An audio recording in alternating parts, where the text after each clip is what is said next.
Morbius, the living vampire, first appeared in Amazing Spider-Man 101 in 1971. Peter Parker tried to get rid of his Spider-Man powers so he could live a normal life. But it kinda backfired and gave him 4 extra arms. Peter doesn't know what to do. He can't exactly tell Gwen what happened, or Aunt May, or the people at the Daily Bugle, so he turns to someone who knows something about experiments gone wrong, Curt Connors, also known as the Lizard. Kurt gives Spider-Man a place to stay in the Southamptons while he works on a cure for his extra limbs. Meanwhile, on a ship a mile from shore, people keep turning up dead. They come to blame a man they picked up who is adrift in the ocean. They go to confront the man, Morbius, who tells them he doesn't want to hurt them. Morbius is able to elude the crew and they think he must have fallen overboard. But that night, one by one, he picks off the crew to quell his thirst. He kills everyone on board and then feels great regret. Morbius swims to shore, but as the sun is rising and the sun bothers him, he finds an attic to hide in. Morbius awakes thirsty and finds a 6-armed Spider-Man working on a formula. He attacks and pretty much dominates the fight with Spider-Man. He's about to suck Spider-Man's blood when Dr. Connors comes in, and the excitement of what's happening turns him into the Lizard.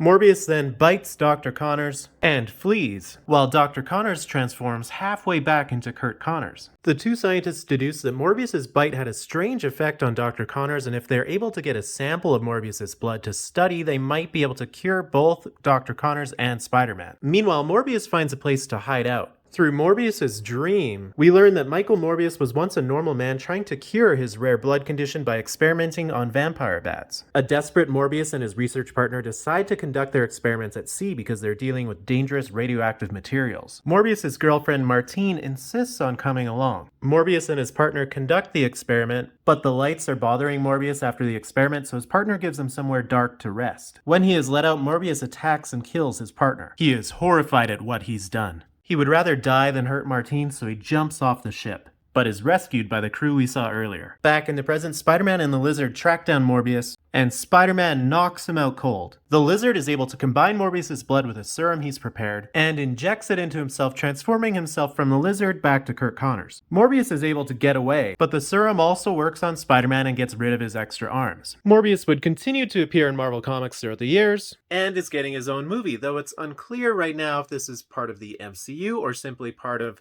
the Sony Venomverse. Let me know what you think of the upcoming movie in the comments.